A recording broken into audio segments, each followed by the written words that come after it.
Hello everyone, we are with Pär Sundström from Sabaton today, and they're all set to release their ninth full length, The Great War. So, Pär, how's the feeling in the Sabaton camp overall? It's good. I mean, we are excited. After a long time creating an album, we are excited to show it to people.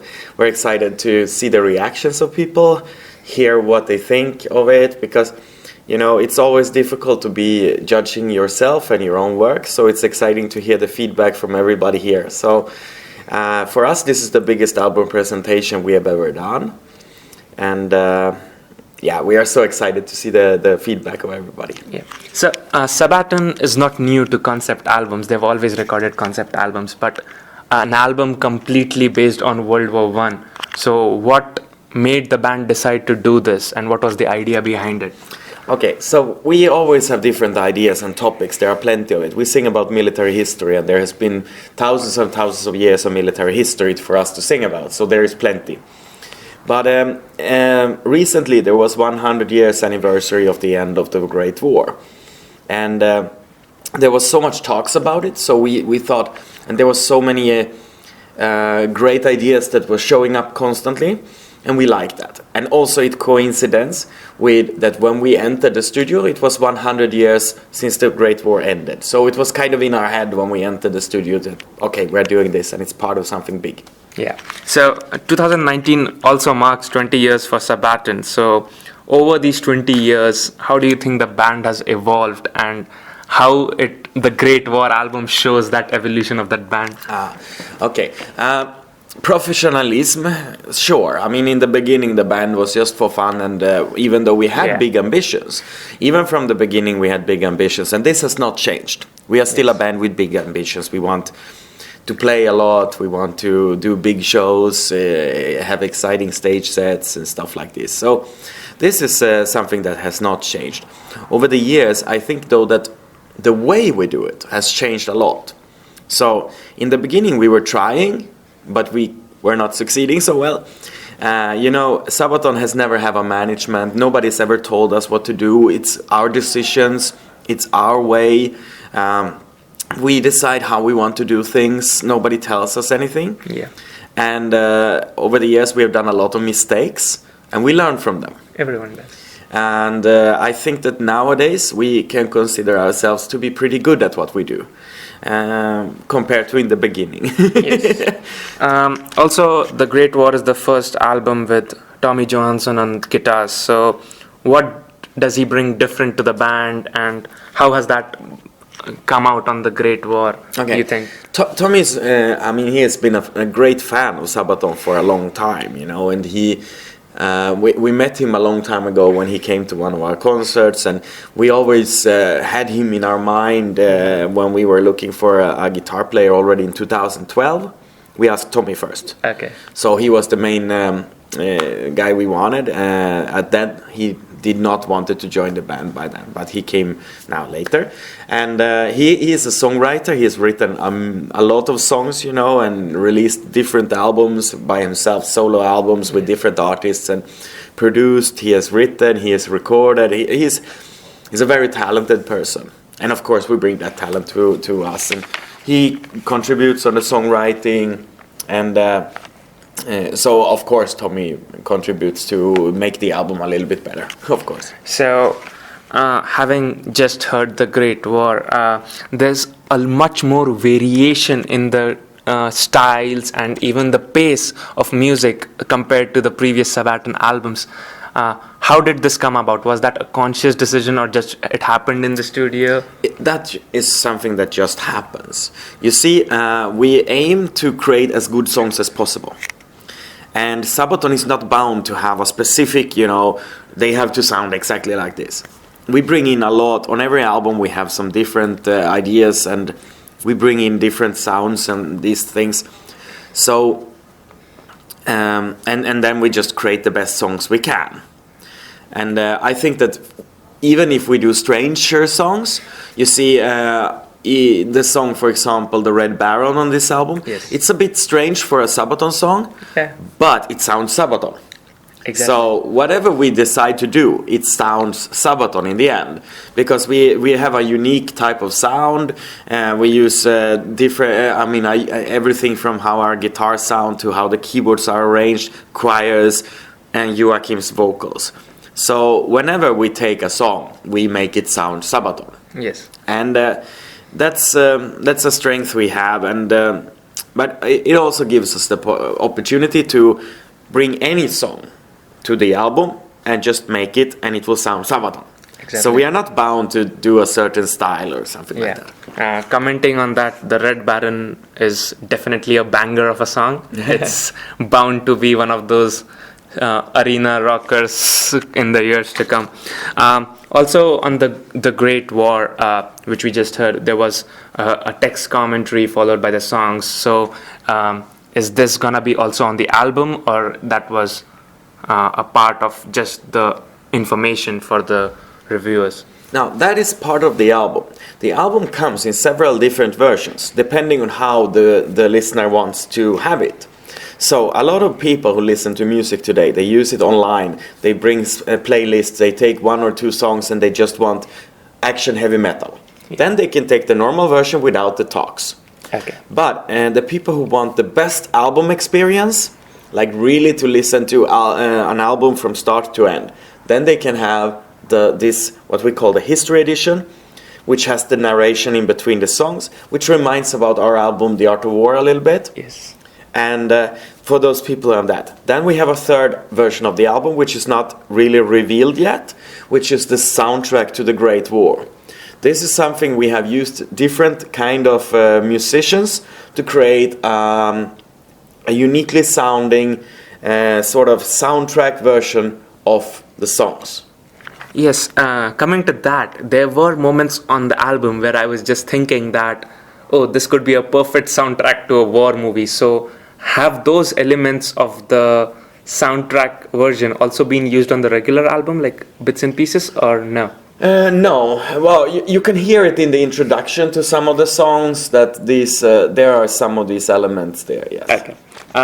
So now Sabaton has also created the Sabaton History Channel with Indie and Time Ghost. So how did that come about? Some years ago, I was first a visitor, a guest on Indie's old channel, The Great War. Yeah. In Berlin, I went to Berlin to do a filming for it, and we got good friends.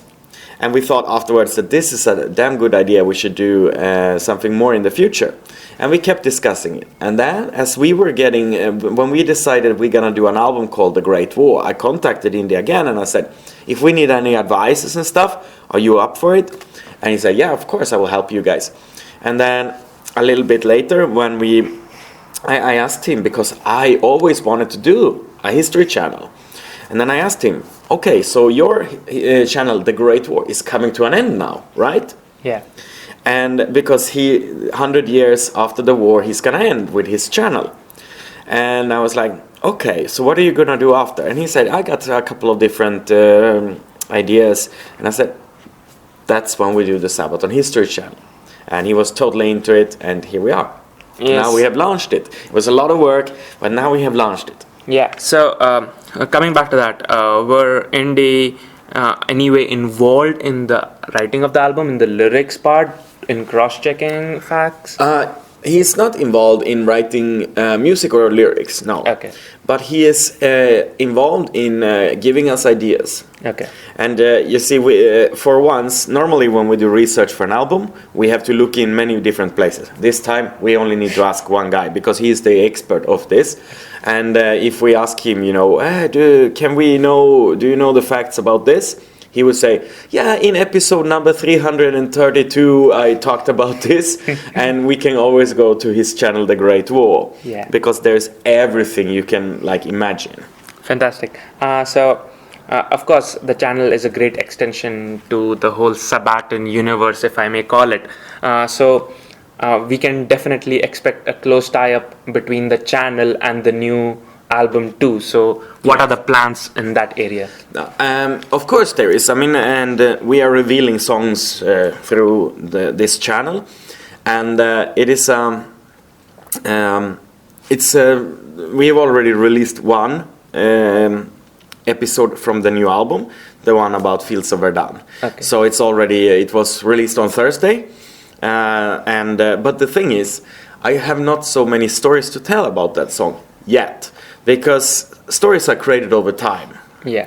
And we didn't have any time with the new album yet. So when I was filming the Fields of Verdun episode, I was like, what do I say? When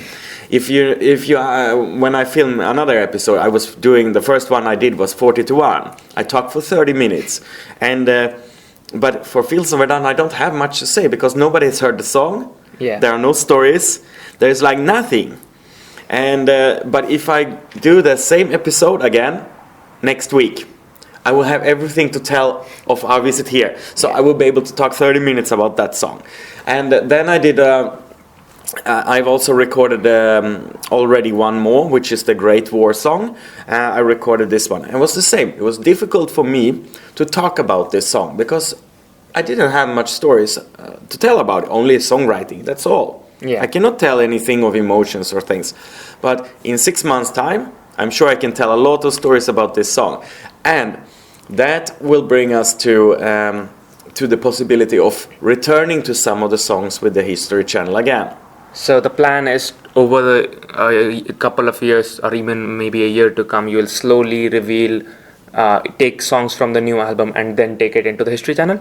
Yeah. Okay. I mean, we are, during the spring, we are revealing more and more. Okay, that's fantastic. So one more thing that all this made me think was, like, what comes first, the music or the history? So what is given more importance? Music comes first. So does Sabaton have to take some artistic freedom in terms of lyrics, in terms of the story it says? We have to take that. You can see Sabaton in a three-step rocket, so to say. In the first part, like the steering pod on the top of the rocket, there is the song. There's where we only tell a little bit of the story. We cannot tell much because we have only a few minutes and few words, few sentences in the song lyrics. That's it. But that is what should make people interested, perhaps, in the history. Either they just like the song and don't care about the story, but if they care, they go to the main rocket. In the main rocket, that's when they can go to the Sabaton History Channel and find out more about this, the thing behind it, and that is enough information for most people. The episode in the Sabaton History Channel, if you listen to 10 minutes of history about one song, you have enough for most people. But then there's the booster rocket, and that's not something that we cannot know where it goes. But that's when we leave people to the third, go ahead and find your own, and then people can go on forever and find whatever it will take them into a deep journey. So now you said for the History Channel you didn't have a lot to say, but now you've been in Verdun for a couple of days, you've gone around a bit and seen, and the album is already recorded. So how does it feel for you being here, seeing all those places, and then reflecting back on the music that you recorded a few months ago? Now we are getting a little bit more relaxed. We feel a bit more comfortable. We feel like, okay, that was great. Now, we have revealed it. Now we have received some feedback. Now we can relax a little bit. And we have also, doing the first interviews for an album. I do a lot of interviews. Me, personally, alone, I do over 300 interviews per year. And but always when we start a new, an album or something, and the first ones, I don't really know the answer to all the questions yet, so I need to think a little bit sometimes, and I don't really know exactly what kind of questions I will get. After a while, I know the answer to everything very easy, Now I'm still a little bit nervous, and I don't really know, because I don't know what kind of questions I will expect. In 6 months from now on, I think I've answered every question there is. I think that's all that I had at my end. So now, album of course is coming out in a few months. What are Sabaton's plans in terms of touring, or is there anything else planned? Yeah, in a little while, a few weeks from now on, we are revealing the first big part of what we call the Great Tour. Definitely. Which will, of course, will take us around the world for quite some time. There will be plenty of concerts, and we have remade and did a lot of upgrades on the stage and on our show. We have a lot of new elements coming, so there are many nice things going on with Sabaton at the moment, and we have some special ideas for 20 years anniversary. There will be some things happening this year that I think will be nice. Yeah. Reminding me of the great tour again in the song The Great War, just how succinctly the tour is also kind of put in, and like you mentioned, no encore. That was, it just brought a chuckle laugh at my face. That was great. I think that's all from me. Thanks a lot, Pär, for spending time with us. To all our readers, The Great War releases on 19th July through Nuclear Blast Records. Go check it out. Fantastic album. Thanks a lot for spending the day and morning with us. I know it's been a quite long few days for you, but thank you.